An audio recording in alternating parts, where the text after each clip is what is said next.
Hi everyone, welcome back to my channel. I'm Tiffany Benson, one part of Team Benson, and today it got to be 87 degrees outside, so things are bolting, and I'm gonna go pick a bunch of those and show you guys what's bolting and what I'm picking and what I'm leaving. So let's go for a walk.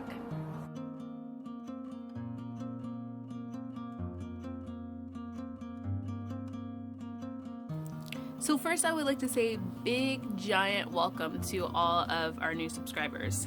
For those of you guys that are new to my garden, I'm Tiffany. My husband, Mr. Benson, doesn't get on camera very rarely ever because he doesn't like camera, but we have built a small space garden in the Arizona desert in the middle of the city. So a lot of times you'll hear cars and motorcycles and just people running around our neighborhood. So this channel is all about learning to garden in small spaces and in harsh climates and just kind of having fun. I appreciate everybody that has come on here and subscribed because it's so cool to know that there's 640 people last time that I checked that want to garden with me. That's awesome. So we do have a seed giveaway going on too as well. All you have to do is comment on our last video. So if you haven't, I will put that video down below so that you can enter into the seed giveaway, because I will be picking 2 winners tomorrow, and it's a lot of seeds that we're giving away, so you could win. But we have some things bolting because it's 87 degrees already, guys. Already. This is our surprise summer. So Arizona will usually go through like a fake spring, and then it'll cool down, and then it'll heat back up and do like a fake summer, and then it'll cool back down. So this is kind of like the fake summer. So it's hot and it's making things bolt. So I'm gonna pull them, but I have a lot of things that are already taken their places and they're tall enough for me to add compost to. And I have a couple things that I'm going to plant from seed, because yes, you can plant things that will last the Arizona summer in the hot desert. So let's go. Alright guys, so one of the things that's going to seed today is my celery plant, which this is my first time growing celery, and I was so excited about it because I've never grown celery.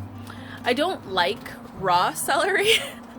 I mean, I never was one of those kids that like the celery and peanut butter and different things like that.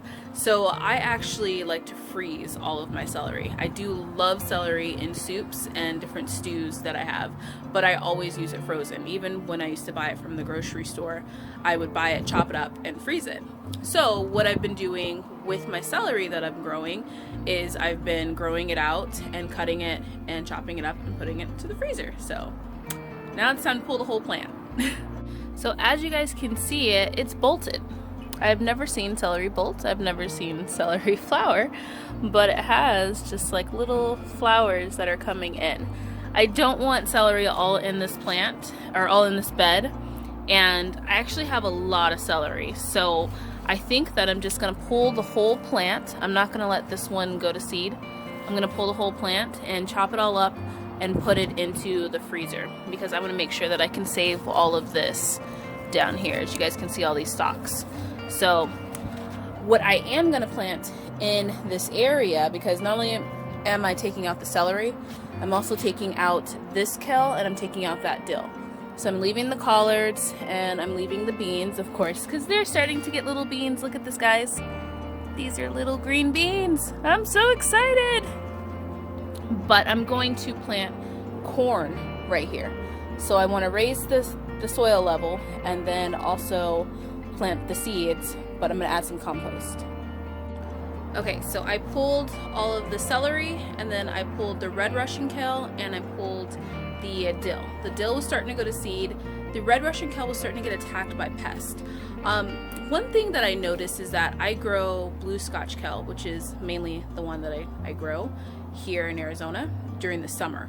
And I grow it like early summer, like throughout the spring and then early summer. And it holds up really well to the heat. And I'll tell you guys what I'm gonna do with the ones that I just planted.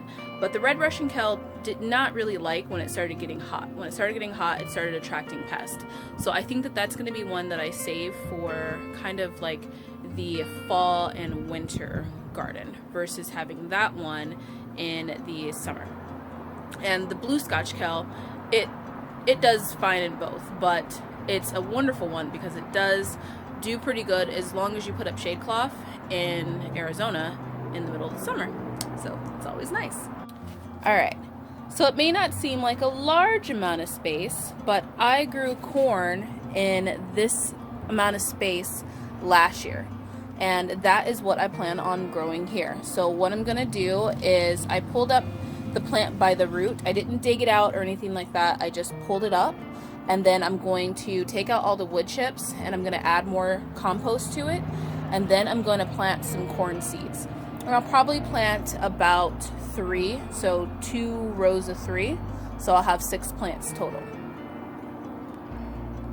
Now, I know a lot of people say that they don't plant corn because you can get corn so cheap, and that's true. I can get like 5 ears for $1 in the middle of the summer. But corn is something that grows really, really well here in Arizona. In fact, you can grow corn twice throughout the summer. So you can grow early summer, and then you can also grow in the middle of the summer, planting seeds and letting it grow towards the end of the summer. Corn, squash, and beans do really well here in Arizona. So I think, why not grow it? Because if it can save me a trip to the store, especially in times like this, and last year I planted six corn plants and I got 2 ears per plant. They weren't giant ears, but I got 12 ears of corn, and it's not like we eat corn every single day and there's just the 2 of us. So if you look at that, that's actually 6 meals of corn. And our garden is really diverse in the fact that we plant a lot of different things.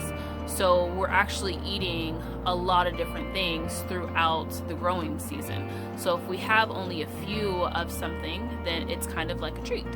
It's like, oh, well, today we have corn, and maybe we might only have corn once a week for 4 weeks, but at the end of those 4 weeks, there's something else that we're going to be eating too as well that's in abundance. So even though it's a small space, put crops in that are going to be a variety, because then you're not eating the same thing over and over again. And I think that that's important, having a small space garden.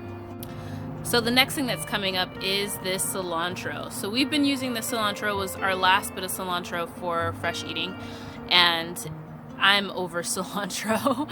We have so much of it froze, we have it dried, we have it everywhere. So this is the last cilantro plant. I'm going to just cut this one at the bottom. I don't need to pull this one all the way out. As you can see, there is a cucumber growing in its place, so there's already something in there waiting for it to have more space. So it's time to give that little cucumber more space and take this cilantro plant out. Alright, so now is this lettuce. This one is the red cell lettuce.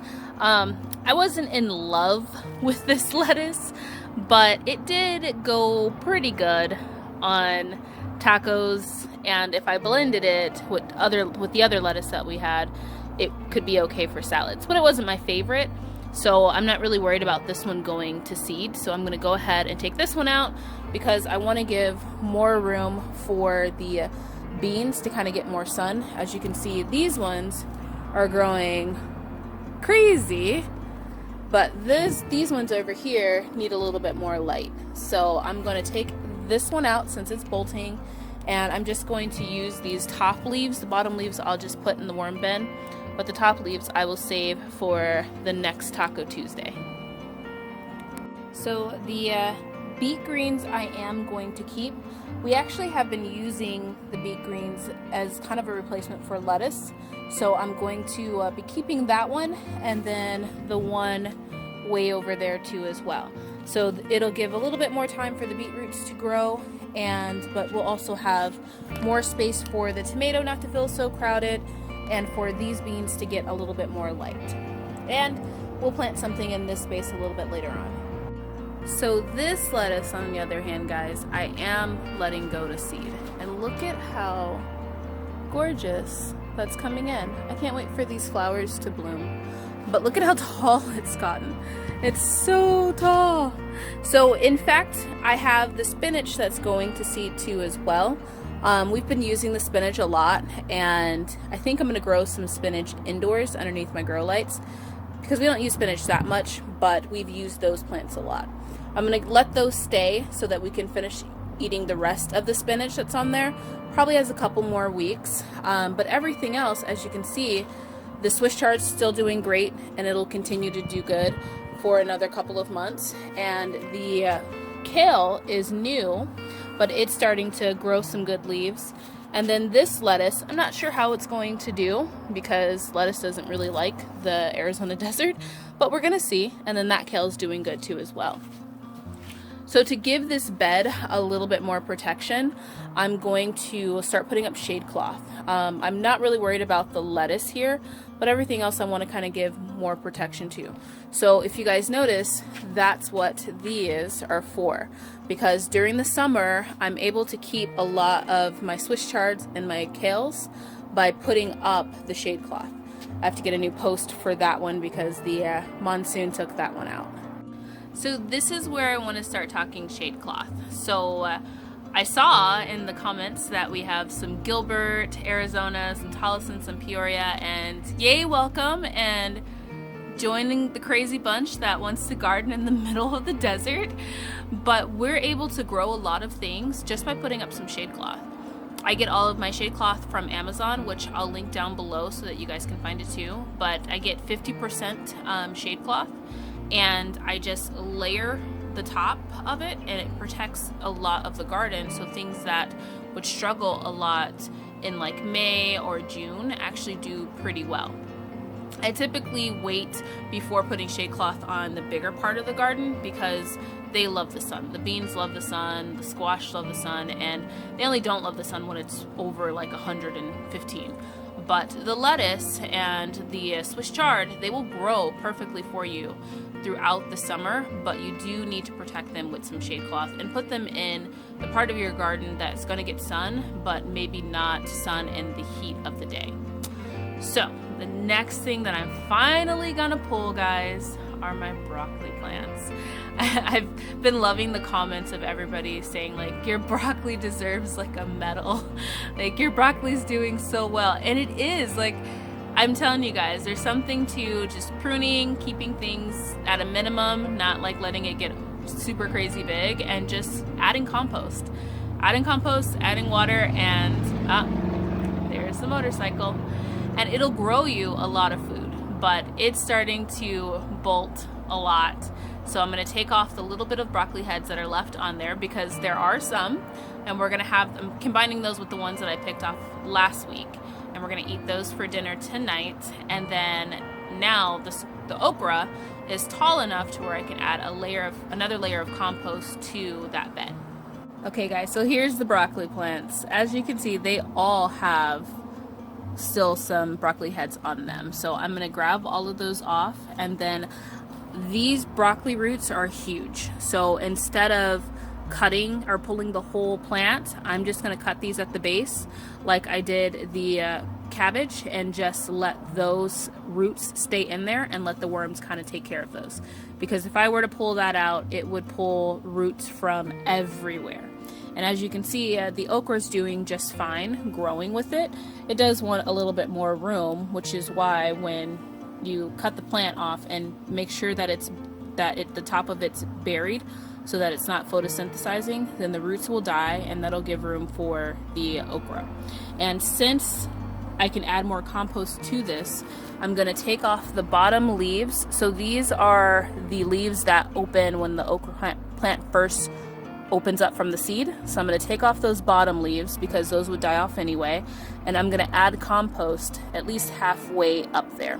So it's going to be a lot of compost for these okra plants to do quite well.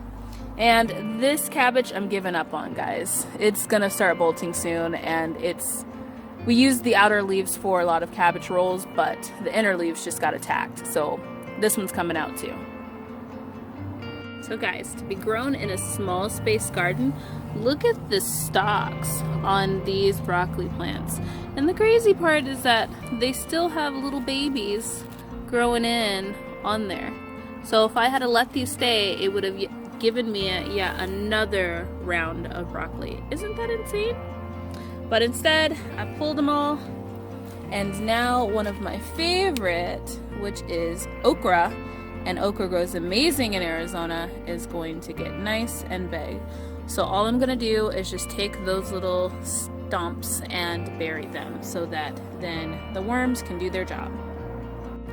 So just like that, outside of a few things, the winter garden is all gone and the spring garden is in full bloom. So as you guys can see, if you are planting in cycles where you're kind of putting in a seed where something you know is going to be coming out, or starting the seeds inside under grow lights when you know, okay, well this is going to be coming out at this time, so then I'm going to plant something here.